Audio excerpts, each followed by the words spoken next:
Yo, kamusta Swifties? Ngayong araw, meron tayong BMW GSR 1250. Ayan guys, for ceramic coating to.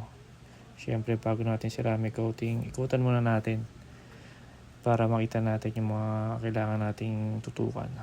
Linisin, ayusin. So, siyempre sa ceramic coating natin, o graphene ceramic coating, kasama na dyan yung detailing, paint correction, signature wash, VIP wash.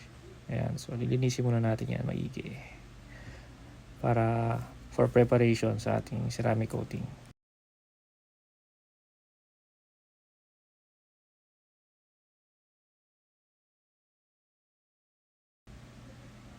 So ito, ginagamitan natin ng mga chemicals and brushes para maabot yung mga singit-singit. Ayan. Then syempre banlaw every now and then para make sure na hindi magmantsa yung mga chemicals na ginagamit natin. Meron kasi mga chemicals na masyadong matapang na pag naibabad mo tapos sensitive yung mga panels, ayan, nagmamantsa yun. So kailangan attention to detail tayo dyan. Ayan. So lahat ng mga singit-singit lilinisin natin yan dito sa ating BMW GSR 1250cc. Ako, mas malaki pa to doon sa isang detailer natin guys. Napakabigat, napaka bruskot macho. Tingnan na itong BMW GS na to, grabe. Ayan, so ito nililinis natin pati pang ilalim. Ganda, naka dual disc brake pala to, no?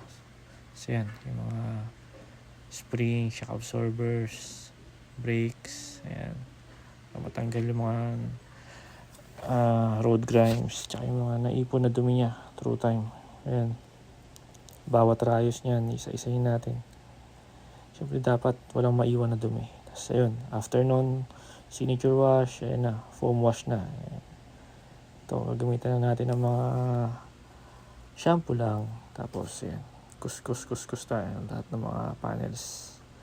Lahat pa rin ng mga sulok-sulok kailangan maabot natin para siguradong wala tayong ma-miss na dumi. Pagtapos yan na yung steam wash natin para naman to sa loob, mga nanikit na dumi din na hindi matanggal sa sabon lang. So ayan, nakita nyo, humihiwalay agad yung mga nanikit na dumi. Siyempre, ingat din tayo dyan sa mga electrical components, baka ma-damage natin. So ayan, mainit talaga to guys, nakakapaso, kaya dapat doble ingat tayo.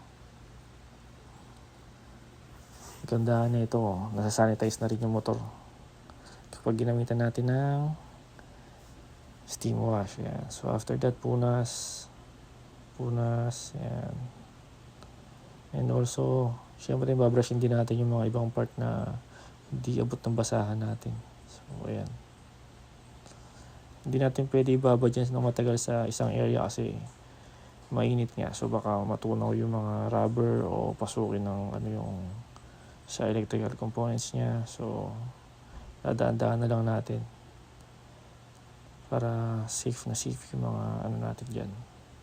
Ayan. Ito, konting kuskus na lang kasi wala naman ng dumi. Mga singit-singit na lang. Ayan. Tapos punas ulit yan. Ayan. Ito yung mga singit niya, itong emblem.